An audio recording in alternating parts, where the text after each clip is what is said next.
Hello, my name is Duncan Mackenzie, and I'm going to show you how to turn this into this.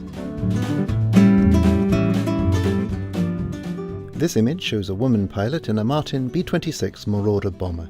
Her name was Elizabeth Gardner. She was about 22 years old when this picture was taken, and she's a WASP. Not a white Anglo-Saxon Protestant, but a Women Air Force Service pilot. Although almost all of these pilots were white, so she's probably both kinds of WASP. These women were civilians who flew American military aircraft from one place to another in the early 1940s. There were about 1,000 of them. The idea was that this freed up male pilots to fly combat missions. The women had to buy their own uniforms and pay for their own accommodation. The plane is a Martin B-26 Marauder. This was a fast, twin-engine bomber. It flew fast, it landed fast, and if you didn't land it just right, it crashed fast. It was one of a few planes with the Widowmaker label. I've changed the mode of this picture from grayscale to LAB colour. I've created a layer called Colorization. I'm filling in each area with some kind of colour, creating a sort of comic book version with solid colours without any shading. If you want to see this part done slowly, take a look at my video on colorizing a Spitfire. The colour regions have two functions. First, once I've adjusted them, they will be the background colour for the picture. Second, because each region is one exact colour with no shading or soft edges, it can be used to quickly select different areas of the picture. It's a simpler alternative to using many masked layers. I'm using the pencil tool to draw outlines of each coloured area, and then filling it in with the bucket tool. The result looks like the winner of a 1979 Atari art competition. The exact colours don't matter, they're easy to adjust afterwards. I just want to make sure that each type of surface gets the same colour. I'm choosing colours using the Hue, Saturation, Brightness settings. That's the HSB in the info panel. This is better for picking colour shades than trying to use RGB. The hue for skin is usually between 10 and 30 degrees. That means orange. White people, black people, we're all pretty much the same hue. We're all orange. And that's why Donald Trump paints himself orange. It's a symbol of racial unity. Now I'll change this layer to colour mode so it colours the layers underneath. There.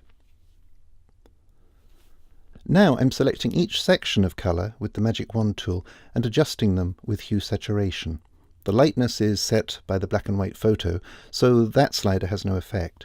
These two sliders should be able to give me every possible colour for each area. Here's our colorized image so far, and here's the comic book layer.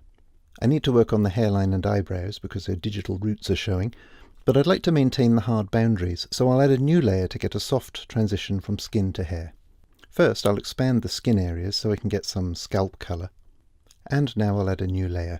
Hair Adjust, set to colour mode.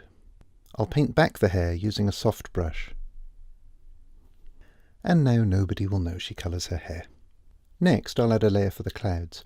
It's hard to tell how overcast this sky is, but I'll leave some blue patches. I'm painting in a blue-grey. Now I'll use a regular hue saturation adjustment to change the colour of the clouds and improve the weather. The skin of this plane seems to be bare metal. It's aluminum if you're North American, or aluminium if you're British. Oddly enough, the metal was named by a British scientist, Humphrey Davy, and he called it aluminum, although he also called it alumium and aluminium. He couldn't make his mind up. The lack of camouflage paint makes the planes more conspicuous when they're on the ground, but it meant a big saving in cost and weight. And the smooth surface also made the planes fly a little faster.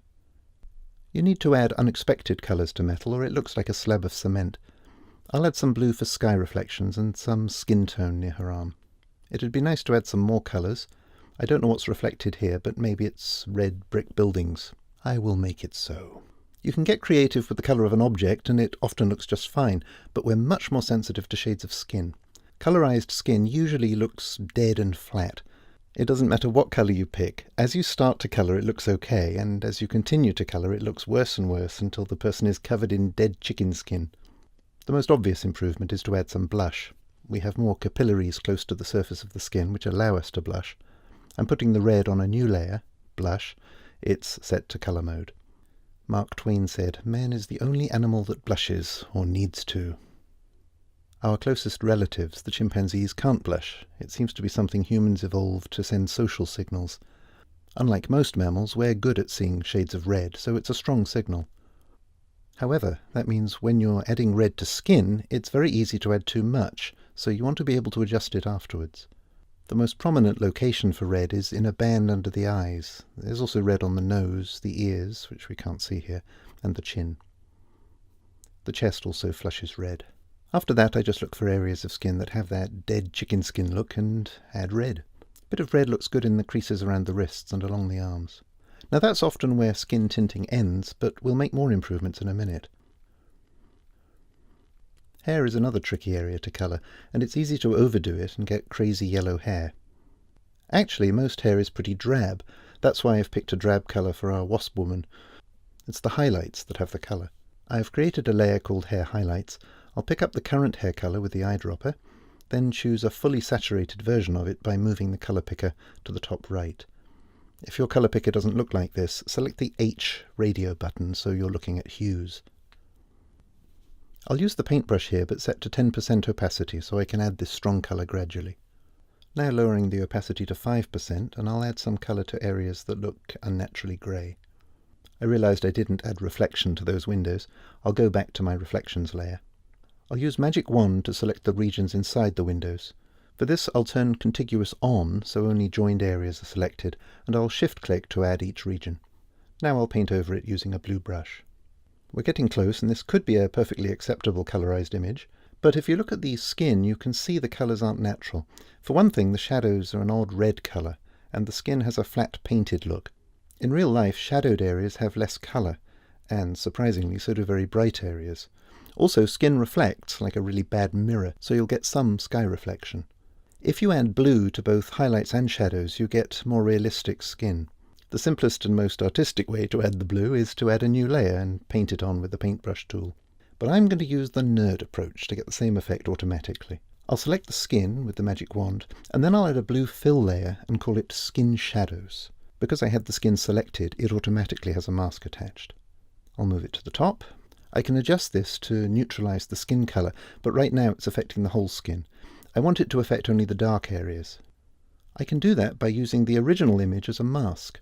With the skin selected, I'm selecting the image. Now I'll copy it. Now I'll Option-click on the mask, Alt-click on Windows, and then paste the background image. These white areas will let through the blue, and the dark areas won't. That's the opposite of what I want, so with the image still selected, I'll go Image, Adjustments, Invert. Now the blacks are white and the whites are black. Next I'll go to Image, Adjustments, Levels to exaggerate the differences. I'll bring the white level down a little bit, and I'll move the black end of the scale about halfway up the histogram. And if I switch back to my picture, you can see the shadows now have a blue tint. That's too much blue, so I'll turn down the opacity until it looks about right. I'll turn it off and on.